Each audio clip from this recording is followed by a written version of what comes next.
watak masing-masing manusia itu Allah ciptakan, Allah anugerahkan, dan Allah simpan di dalam otak manusia. Iya, pegang dulu otaknya. Di agak tengah belakang sini. Nah, di situ program watak diri kita masing-masing. Di sini. Coba bacakan salawat dulu. Allahumma sholli wa sallim ala sayyidina Muhammad 3 kali. Allahumma sholli wa sallim ala sayyidina Muhammad. Allahumma sholli wa sallim ala sayyidina Muhammad. Nah, itu cara paling afdal jika kita merasa ya watak kita sedang tidak baik-baik saja. Langsung bacakan salawat ya. Jadi di mana Bu Aisyah watak itu? Ya, ini pernah belajar ke otak kan ya? Biasanya kalau Bu Isa ya sharing selalu cerita tentang otak. Kenapa? Ya karena kita mau membahas otak sedalam-dalamnya ya. Nah, watak itu letaknya di bagian tengah. Mudah-mudahan kelihatan ya, kelihatan. Nah, di situ tuh. Di sini makanya tadi kita semua sama-sama pegang. Walaupun nggak usah lihat gambaran, situ tuh watak itu. Walaupun watak ini sesungguhnya Allah anugerahkan kepada setiap manusia, ini ada kaitannya dengan faktor turunan atau genetik. Ya, Bun, Bunda, yang punya anak lebih dari 1 orang, ada? Pernah lihat watak anak masing-masing? Terus Bunda merasa, ya Allah, ini kayak aku. Ada yang begitu? Terus Bunda lihat ada anak yang lain, ini bapaknya nih, bapaknya banget nih. Maaf para bapak, para suami, ibu-ibu tuh gitu. Kalau anaknya ada yang ngaco-ngaco dikit, bandel-bandel dikit, bapaknya nih. Ya, ya. Jadi watak itu genetik turunan. Ya. Mungkin Bunda ada yang bilang, Bu Aisyah, Bu Isa, anak-anak saya nggak ada kok wataknya kayak aku, nggak ada kayak bapaknya. Berarti kemungkinan besar kayak kakek neneknya. Karena tubuh manusia ini ya dibawa oleh yang namanya kromosom. Di dalam kromosom ada DNA, dalam DNA ada gen, itu membawa pesan atau program dari bapak ibu kita nih di atas terus sampai leluhur 7 tingkat di atas. Nah itu ya, di bawahnya pakai apa? Allah takdirkan pakai namanya kromosom. Masih ingat pernah belajar biologi? Pernah dengar istilah kromosom perempuan itu XX? Pernah dengar? Kromosom laki-laki XY? Pernah dengar? Kromosom tuh bentuknya kayak gini. Memang betul-betul kayak X kayak gitu. Perempuan ada 2 XX. Laki-laki X1, terus ada kecil. Walaupun sebetulnya nggak kayak huruf Y. Cuman kata ilmuwan, kasih nama apa ya? Ilmuwan yang lain bilang iya kasih nama apa? Ilmuwan yang lain bilang udah kita kasih nama Y, walaupun nggak Y banget bentuknya.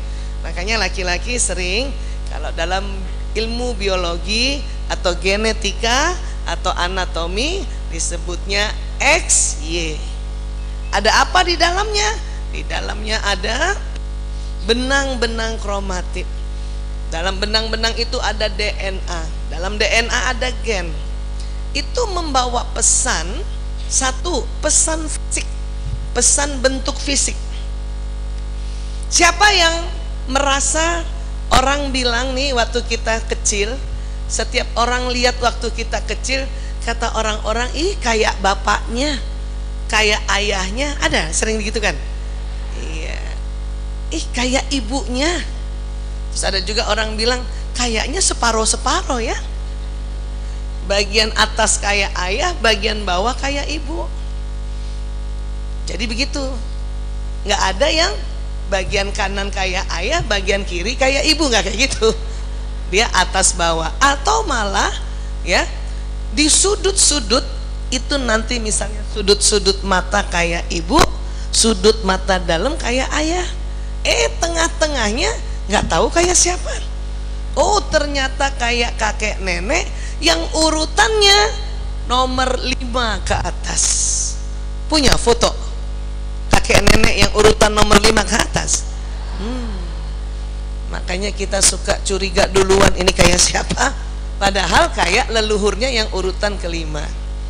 Untuk itu kalau nanti buat zuriat kita, buat ya cucu, anak cucu turunan kita, cicit kita, selain kasih warisan tanah, kasih juga foto kita, supaya dia tahu bahwa ada kakek neneknya wajahnya serupa ini, supaya nanti dia turunkan lagi ke bawah, turunkan lagi ke bawah. Jadi kalau ke atas leluhur, kalau bawah turunan. Ibu turunan keberapa dari keluarga? Ke-7. Alhamdulillah. Udah limit itu Bu ya. Udah limit yang ke-7. Ya, baik. Sekarang ternyata bukan hanya bentuk fisik yang diturunkan di kromosom tersebut, tetapi juga jenis watak. Ya. Apalagi bakat. Bakat juga turunan. Bahkan ada beberapa orang sering mengatakan penyakit turunan. Ya. Nah, hari ini kita bahas watak terlebih dahulu. Ya. Watak di mana posisinya? Di tengah sini.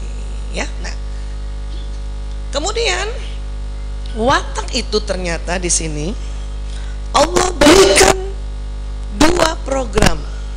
Ya. Jadi setiap manusia punya 2 jenis program watak. Nah, setiap jenis program watak itu ada kekuatan, ada kelemahan. Ya. Jadi kalau para ilmuwan mengatakan bahwa di otak kita itu memang ada kekuatan kita, ada kelemahan kita. Ya. Kalau di surat Asy-Syams dikatakan, ya, Allah memang mengilhamkan jalan kefasikan dan jalan ketakwaan. Ya. Beruntunglah orang-orang yang mensucikan, ya, jiwa kita. Jadi di dalam ilmu kedokteran sekarang, ya, watak, membahas watak itu sama dengan membahas jiwa. Ya. Dan sangat beruntung orang yang mensucikan jiwa itu. Dengan cara apa? Tentu dengan cara beribadah dan juga dengan cara mempelajari tentang watak kita. Ya. Dan merugilah orang yang mengotori jiwa itu. Ya. Maksudnya mengotori, ya itu tadi. Ya. Tidak istiqomah ibadah dan juga tidak mau belajar tentang watak. Kenapa? Apa ada kaitannya kah ibadah khusus kita, yaitu sholat, dengan otak manusia? Ada. Ya, ada. Bapak Ibu, sahabat-sahabat semuanya, kalau kita sholat ada posisi ruku, betul? Setelah ruku kemana? Tidal dulu. Habis itu sujud. Nah, pada saat posisi sujud itulah darah yang dari jantung dia akan jalan, ya, ke pembuluh darah, ke seluruh otak manusia, gitu. Termasuk yang daerah sini. Ya, paham ya? Karena kalau kita tidak dengan posisi sujud, darah itu cuman sampai, ya, daerah mata saja sebetulnya. Kesini tidak sederas, tidak sebanyak kalau posisi sujud. Walaupun sudah ada sebetulnya, ya, pembuluh darahnya, atau ya saluran-saluran pembuluh darah sudah ada sampai di ujung-ujung otak, bahkan juga sampai di lokasi watak. Tetapi kalau kita posisinya berdiri begini atau duduk begini, itu darah yang mengalir ke sini tidak sederas pada saat posisi sujud. Maka buat orang yang ya istiqomah menegakkan sholat, bahkan ditambahkan lagi dengan sholat-sholat sunnah, ya, maka akan lebih sering bersujud, sehingga darah yang membawa nutrisi, mineral, oksigen, hormon, dia akan mengalir ke otak manusia. Ya, pertama yang dialiri otak yang di bagian belakang dahi. Coba Bunda pegang dulu bagian belakang dahinya itu. Ya, itu. Ada otaknya? Alhamdulillah. Otak belakang dahi ini, yang ini nih, saya kasih lihat ya. Nih, ada yang warnanya merah itu tempat kalau kita mempelajari ilmu, ya, ilmu pengetahuan. Masuknya di sini. Ditangkapnya pakai telinga, pakai mata, pakai hidung, pakai mulut, dan pakai gerakan masuk di sini. Guru-guru kita ajarkan kita, ya, masuk di sini. Orang tua menasehati kita, masuk di sini. Ya, sahabat-sahabat menasehati kita juga masuk yang di depan sini. Lingkungan mengajari kita masuk juga di sini. Ya, kita belajar Quran untuk di otak ya, untuk di otak. Karena untuk di kolbu beda. Belajar Quran masuk di sini juga. Ya. Siapa yang dari lahir memang lahirnya di Bandung dan besar di Bandung sampai sekarang? Coba angkat tangan. Wow, Masya Allah. Itu tentang soal Bandung dan sekitarnya, budaya Bandung itu juga masuknya di sini. Ya. Kuliah, sekolah, masuk di mana ilmunya? Sini. Paham ya? Ya. Kemudian, ya, pola asuh masuknya di mana? Sini juga. Pengaruh pasangan hidup, sini juga.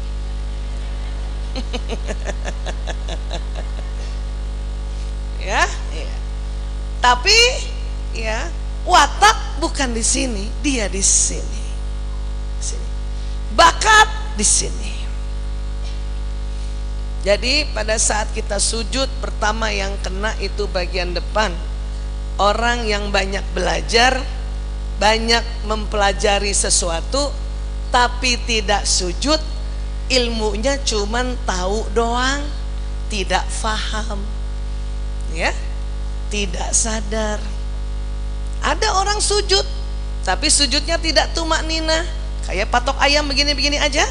Itu pun nanti darah tidak sempat mengalir ke depan sini. Darah juga bingung, ini mau sampai situ apa enggak? Dia juga bingung gitu, ya. Ini kumaha tuh jalan tutut kayak gitu, ya, paham ya di sini. Terus darah juga akan mengalir yang di bagian belakang sini, Masya Allah, ya, tempat watak dan bakat. Jadi Bun, kalau bakat itu enggak dua, watak dua. Bakat Allah berikan pada semua manusia antara 8 sampai 9 jenis di sini. Cuman memang 8-8-nya itu barulah potensi, perlu dicari atau distimulasi atau dikembangkan.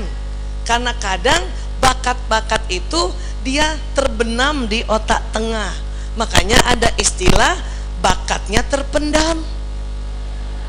Ada orang juga bakatnya terpendam sangat dalam, nggak muncul-muncul.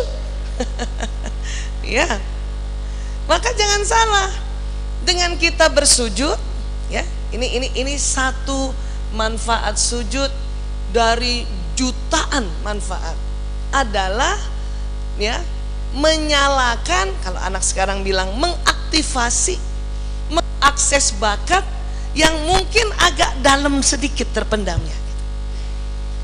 Jadi Bunda kalau merasa, ya Allah, saya bikin apa lagi ya yang untuk bisa membuka pintu rezeki, bakat kok kayaknya nggak punya. Salah itu. Bakat sebetulnya punya, tapi masih sangat terpendam. Itu. Bagaimana kalau gitu untuk menyalakan? Sujudnya tumakninah. Jangan buru-buru ya. Karena secara ubudiyah juga pada saat kita posisi sujud, itulah posisi yang paling dekat dengan Allah Ta'ala. Ibu kan sering juga habis doa sujud berdoa sesuatu yang diinginkannya. Termasuk juga kalau ibu merasa, ya Allah, saya mohon ya Allah, ya bukakan bakat-bakatku ya Allah. Siapa tahu dengan bakat ini itu menambah pintu rezeki. Nah makanya waktu ibu sujud, ibu doa tuh, bayangin darah mengalir ke sini, ada bakat-bakat ibu yang sangat terpendam, itu naik ke atas. Masya Allah. Bakat ada 8, ada orang yang 9 bakat. Termasuk bakat masak. Masak tuh bakat. Siapa yang senang masak di sini? Masya Allah. Biasanya bahasa kerennya, istilahnya kecerdasan naturalis. Orang yang memang kecerdasan naturalisnya tinggi, dominan, itu ciri khasnya 3. Seneng masak, ya, seneng tanam-tanam tumbuhan, seneng pelihara binatang.